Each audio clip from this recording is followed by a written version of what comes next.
Have you ever had that feeling where you make the exact same mistake again, even though you swore you wouldn't? It's that frustrating, universal, here we go again moment. But why does it happen? Well, in this explainer, we're going to dig deep into the hidden forces, from huge historical patterns right down to the wiring in our own brains that keep us stuck in a loop. Let's get into it. We've all heard this one, right? It's that classic line, usually pinned on Winston Churchill. And it makes perfect sense on the surface. We repeat mistakes because we just didn't pay attention the first time around. Simple. The whole point of learning history is to not fall into the same traps our ancestors did. But hang on. Is it really that simple? Are big historical events just photocopies of each other, or is there something a little deeper, a little more subtle going on here? As we're about to see, the real answer might just change how you think about everything. History, your job, maybe even yourself. And here it is. This is the big idea that flips the script. The events themselves, they're unique, one-of-a-kind moments in time, with their own specific people and places. What actually repeats over and over are the mistakes that cause them. You know, the bad judgment calls, the runaway ambitions, the flawed human thinking that sets the whole stage for disaster. So let's start with the big picture. Let's look at how this pattern of repeating mistakes, not events, plays out on the grand stage of history. Mark Twain supposedly said this, and it just nails the concept perfectly. The events aren't identical twins, but you can see the family resemblance. The patterns are so similar they rhyme. It's the same fundamental human errors, greed, fear, ego, that just echo down through the years, creating new problems that sound an awful lot like the old ones. Let's look at a really powerful example of this rhyming, the two world wars. In World War I, a key mistake was the unchecked ambition of a leader, Kaiser Wilhelm II. That mistake was then supercharged by the Treaty of Versailles, this really humiliating treaty that ended the war. The outcome? The German Empire collapsed. Okay, now fast forward a few decades. The mistake rhymes. You've got Adolf Hitler, whose ambition was directly fueled by a burning desire for revenge against that exact same treaty. See? The underlying mistake is the same, unchecked ambition born out of humiliation, but it led to a totally different and even more horrific rioting catastrophe, the Holocaust and the division of Germany. Okay, so we've seen it on a global scale, but this whole rhyming mistakes thing isn't just for the history books. Nope, it happens on a much smaller, way more relatable level, every single day, inside the companies we work for. Turns out, groups can get stuck in a loop just as easily as entire countries. So the key idea here is something researchers call error culture.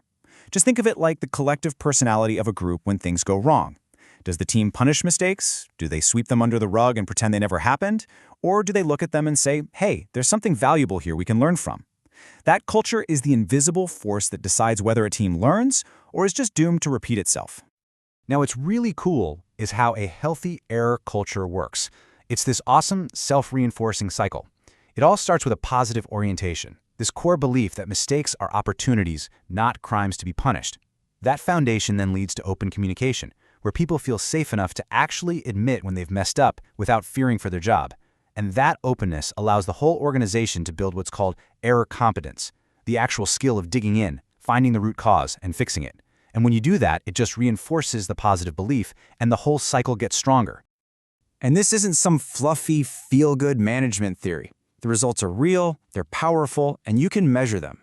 Look at this research. Companies with a positive error culture are 15 to 20% more profitable. They're 25 to 30% more innovative. And in a high-stakes field like healthcare, the results are staggering. 30 to 40% fewer medical errors. So this isn't just about making people feel good at work. Getting this right saves money, sparks new ideas, and it literally saves lives.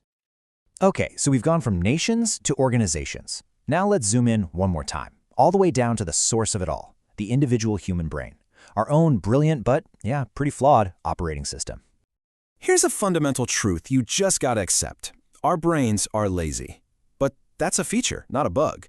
I mean, think about it. We're bombarded with information all day long. So to cope, our brain creates these little mental shortcuts to filter out the noise and help us make decisions fast. It's like putting your daily commute on autopilot so you can think about more important things. The problem is, these brilliant little shortcuts are also the exact reason we get stuck making the same mistakes. So one of the most powerful and stubborn of these shortcuts is confirmation bias. Basically, our brain hates working hard to change its mind. It's just so much easier to stick with what it already thinks is true. So it goes out and actively looks for evidence that proves it's right, and it totally ignores anything that suggests it might be wrong.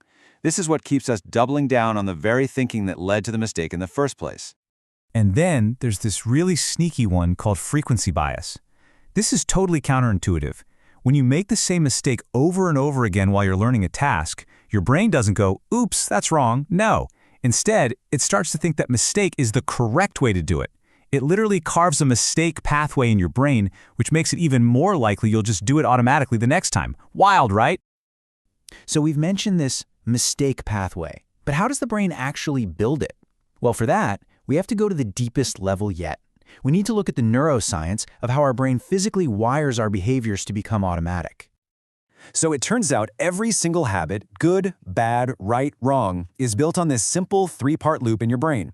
First, you've got the cue, which is the trigger. It tells your brain, hey, it's time to go on autopilot. It could be a time of day, a place, an emotion. Second, there's the routine, and that's the action itself. This is where the mistake happens. And third, you've got the reward, that little feeling of satisfaction that tells your brain, hey, that was good. Let's remember this loop for later. That little dopamine hit is what locks the whole cycle in place.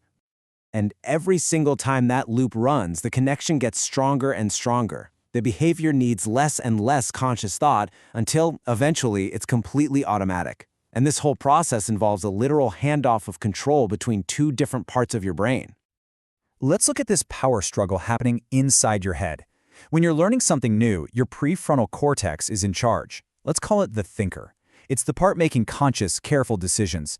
But as you repeat that action and the habit loop gets stronger, control starts to shift over to the basal ganglia. We'll call that the automator. This part of your brain runs on pure instinct. It handles all your ingrained automatic habits without any conscious thought at all. This is exactly why it's so hard to just decide to stop a bad habit.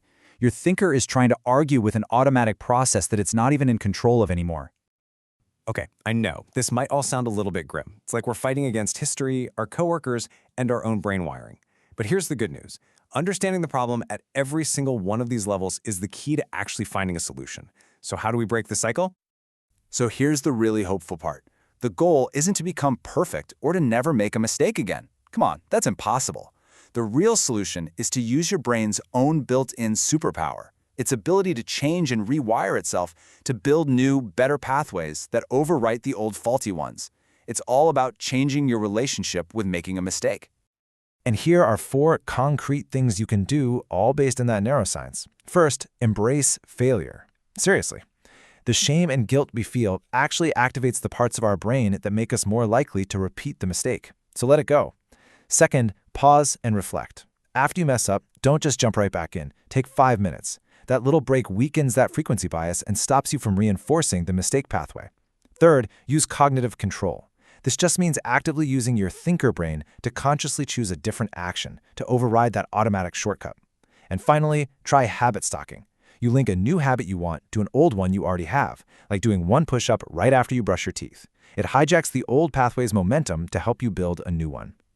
So in the end, from the biggest sweeps of history to the tiniest little circuits in our brain, we're all just operating on patterns. Some of them are great, they serve us well, but others keep us trapped.